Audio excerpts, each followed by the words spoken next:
The question sounded simple, but the answer broke something inside her. Why won't you date? His boss had asked it casually, almost like a joke. But the single father sitting across from her suddenly became very quiet. He looked down at his hands, took a slow breath, and said 6 words that she would never forget. Because I already lost my family once. His boss expected an ordinary answer.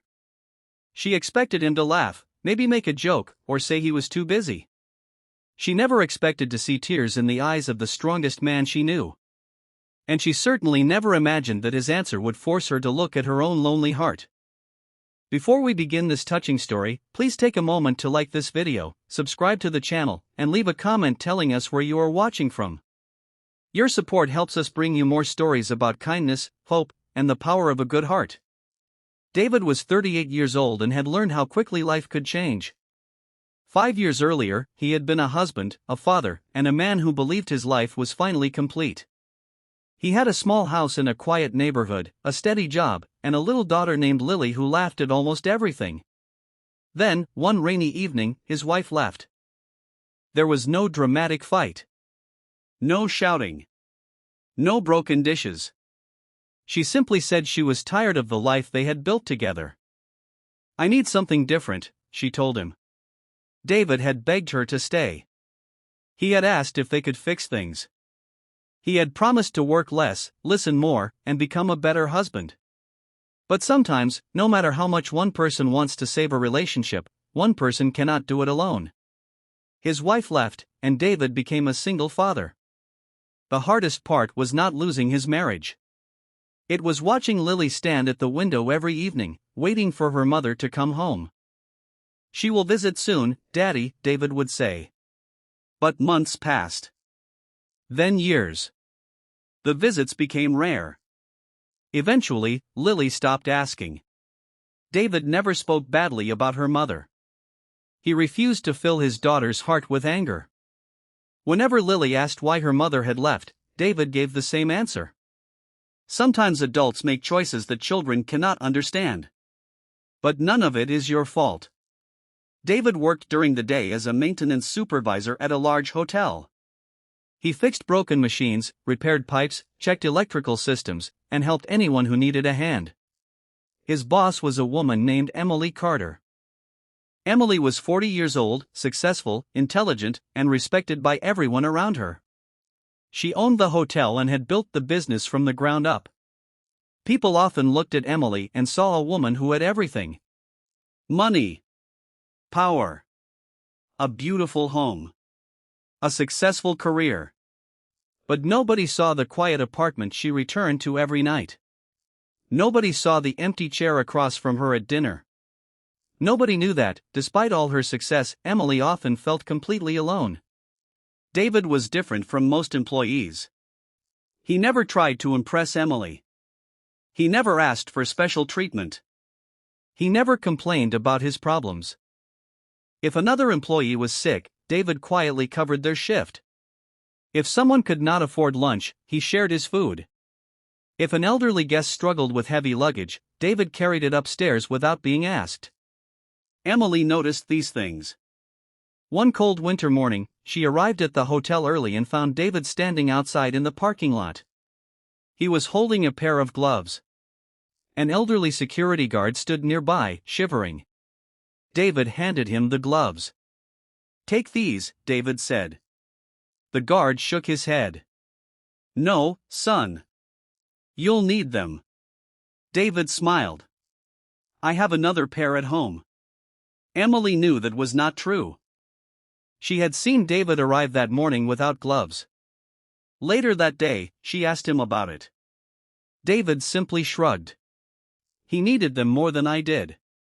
Emily looked at him for a long moment. "You do that a lot, don't you?" "Do what?" "Give things away." David smiled. "Not really." But Emily knew he was lying. A few weeks later, Emily saw David sitting alone in the hotel cafeteria after closing time. He was looking at his phone. There was a picture on the screen. A little girl with a huge smile stood beside a birthday cake. "That's my daughter," David said when he noticed Emily looking. She's beautiful. She thinks she's a princess. Does she? David laughed softly. She makes me believe it. Emily sat across from him. For the first time, she saw something behind his quiet smile. Pain. Not fresh pain. The kind of pain that had lived inside someone for years. Emily wanted to ask him about it, but she didn't. Instead, she asked, "How old is she?" 8. Do you spend much time together? As much as I can. David paused. She's the reason I keep going. Emily looked down at the table. She understood that feeling. Maybe not in the same way. But she understood what it meant to have one person become the center of your world. Over the next few months, Emily and David became friends. It happened slowly. They talked during lunch. They shared coffee. Sometimes Emily asked about Lily. Sometimes David asked about the hotel. But there were moments when Emily wanted to ask something else. She wanted to know why David never went out. Why he never talked about dating. Why he always left work exactly on time. Why he seemed to build a wall around his personal life. One evening, after a long day, Emily finally asked. They were sitting in her office. Rain tapped against the window. David had just finished fixing a problem with the hotel's heating system. Emily leaned back in her chair and smiled. Can I ask you something personal? David laughed. That usually means I should be worried. Why won't you date? David stopped smiling. Emily immediately regretted asking. I mean, she said quickly, you don't have to answer. David looked toward the window. For several seconds, he said nothing. Then he spoke quietly. Because I already lost my family once. Emily's heart sank. David continued. When my wife left, Lily was 5. I watched my daughter become quieter every day. I watched her stop asking when her mother was coming home. I watched her learn that people can promise to stay and still leave. His voice became softer. I don't want to bring another person into her life and then watch her lose someone again. Emily felt tears forming in her eyes. David looked down at his hands. I know not every woman is like my wife. I know that. But when you have a child, you don't just think about your own heart anymore. He took a deep breath. If someone breaks my heart, I can survive it. But if someone breaks Lily's heart, I don't know if I could forgive myself. Emily could not speak. She had expected a simple answer. Maybe he was too busy. Maybe he was afraid of commitment. Maybe he had not met the right woman. But this was different. David was not avoiding love because he did not believe in it. He was avoiding love because he believed in it too much. Emily looked at him and suddenly understood something. The man she had thought was lonely was actually full of love. He simply had nowhere safe to put it. That night, Emily went home and cried. Not because David had rejected her. He had never even known she was interested in him. She cried because she realized how many people carried invisible pain. People walked past each other every day, smiling and saying hello, while secretly fighting battles nobody could see. The next morning, Emily arrived at the hotel with a decision. She would not try to force David to date her. She would not ask him to change. Instead, she would show him something he had forgotten. Kindness could be safe too. A few days later, Emily invited Lily to the hotel. David was nervous. You don't have to do this, he said. I want to, Emily replied. Lily arrived after school wearing a pink backpack. Emily greeted her with a smile. Hi, Lily. Your father tells me you're a princess. Lily looked at David. Daddy talks too much. David laughed. Emily laughed too. That afternoon, Lily helped Emily decorate a small corner of the hotel lobby for a children's charity event. David watched from a distance. He saw his daughter smiling. Really smiling. And for the first time, he saw Emily not as his boss, but as someone who genuinely cared about his child. Then something unexpected happened. A few weeks later, Lily became sick. It was not life-threatening, but she needed to stay home from school for several days. David called Emily. "I won't be able to come in today. Is Lily okay? She has a fever. I need to stay with her." Of course. David expected the conversation to end there. Instead, Emily asked, "Do you need anything?" "No. We're fine." "David." He paused. "What?" "Let someone help you." David looked at his daughter sleeping on the couch. He swallowed. "We'll be okay." That afternoon, someone knocked on his door. It was Emily. She stood there holding bags of groceries, medicine, soup, and a small stuffed bear. David stared at her. "What are you doing here?" "Helping." "You didn't have to." "I know." She handed him the bags. "I wanted to." Lily opened her eyes. "Who is that?" Emily smiled. "I'm your dad's boss." Lily looked at David.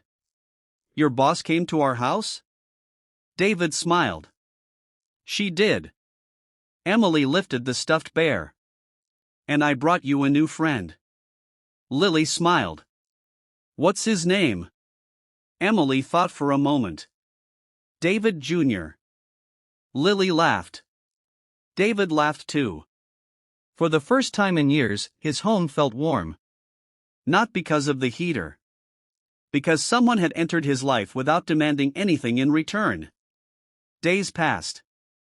Lily recovered. David returned to work. But something inside him had changed. He had spent years believing that love always came with the risk of loss. Emily slowly showed him that kindness could come without conditions. She never pushed him. She never asked him to choose her. She simply stayed. When Lily had a school play, Emily came. When David worked late, Emily sometimes brought dinner. When David looked tired, she reminded him to rest. And when Emily herself had a difficult day, David was there too. Their friendship became something beautiful. Something neither of them had planned. One evening, nearly a year after Emily had asked her question, David stood outside the hotel. Emily walked toward him. "Are you waiting for someone?" David smiled. "Yes." "Who?" David looked at her. "You." Emily stopped. David took a deep breath. "I've been thinking about what you asked me." Emily's heart began to beat faster. "The question about dating?" "Yes." She smiled sadly. "You don't have to answer it." "I know." David stepped closer. "I was afraid that if I let someone into my life, I would lose them." "But you taught me something." Emily waited. David smiled. "You showed me that love isn't only about what we might lose. Sometimes it's about what we can give." Emily's eyes filled with tears. David continued. "I can't promise you that life will always be easy. I can't promise that Lily won't have fears. I can't promise that I won't have bad days." Emily laughed through her tears. "I don't need promises." David smiled. "Then maybe you would like to have dinner with me." Emily looked at him. "Is that a date?" David nodded. "If you want it to be." Emily smiled. "I do." That evening, they had dinner at a small restaurant. Nothing fancy. Nothing perfect. But it was enough. Because across the table sat two people who had learned that kindness could heal wounds that money could never touch. Years later, David would still remember the question Emily asked him. "Why won't you date?" But he would also remember the answer. He had once believed that protecting his heart meant keeping everyone away. Then Emily taught him that the right people don't always enter your life to hurt you. Sometimes, they come to help you heal. Sometimes, kindness is a warm meal left at your door. Sometimes, it is a pair of gloves given to someone who is cold. Sometimes, it is simply sitting beside a lonely person and letting them know they are not alone. And sometimes, kindness is the courage to open your heart again after life has taught you to keep it closed. David had been afraid of losing his family again. But in the end, he discovered something even more powerful. Family is not always about the people who promise never to leave. Sometimes, family is made by the people who choose to stay. So, wherever you are today, remember that someone around you may be carrying a pain you cannot see. A kind word could change their day. A helping hand could change their week. And one small act of compassion could change their life. You may never know how much your kindness means to someone. But give it anyway. Because in a world where so many people are quietly hurting, kindness may be the greatest gift we can give. And sometimes, the person you help today may be the very person who helps you find your way home tomorrow.